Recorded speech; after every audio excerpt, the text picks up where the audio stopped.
Welcome to The Explainer. Today, we're going to dig into the core ideas from the book From Struggle to Serenity, which basically flips one of our biggest assumptions about life completely on its head. All right, so let's start with a formula for life that I'm pretty sure we've all been taught since we were kids. You know the drill, right? Grind it out. Climb that corporate ladder. Get the big promotion. Buy the fancy house. And then you finally get to be happy.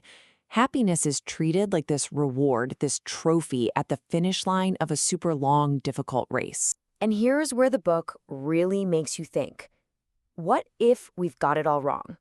What if that whole model is just broken? The argument is that we've completely reversed cause and effect. Happiness isn't the prize you get for being successful. It's actually the fuel that gets you there. So let's get into the evidence, because the book lays out a really strong case that happiness isn't just some nice, fluffy feeling. It's a genuine advantage, a kind of superpower that actually drives success in, well, pretty much every part of your life. I mean, this one sentence just turns everything we've been told completely upside down. It's saying that if you want to be successful, the smartest, most strategic move you can make is to work on being happy first. And the data behind this is pretty incredible. For example, there's this famous study of 180 Catholic nuns. Researchers went back and looked at the diaries they wrote when they were in their 20s, and they scored them based on how much positive emotion was in their writing. The results? The happiest nuns lived, on average, a full 7 years longer. And this chart just shows how huge that difference really was. Just look at this. By the time they hit 85 years old, a mind-blowing 90% of the happiest nuns were still alive. Compare that to only 34% of the least happy group. That is not a small margin. It's a massive gap in how long they lived, and it's tied directly to their mindset decades earlier. And it's not just about a long life. It's about a better performing one. In a different study, they took a group of doctors and put them in a good mood right before giving them a tough case to solve. The happy doctors were twice as fast at making the right diagnosis. Their happiness literally made their brains work better, faster, and more accurately. And you see this pattern everywhere you look in the research. Happy people, they're more productive. They get better reviews at work, they earn more money, they have stronger relationships, healthier marriages, and they're physically healthier too, with lower stress levels and stronger immune systems. The perks are real and they're measurable. Okay, so if happiness is that powerful, we need to be really clear on what we're actually talking about, because the book argues it's probably not what you think. And this right here is a really important distinction to make.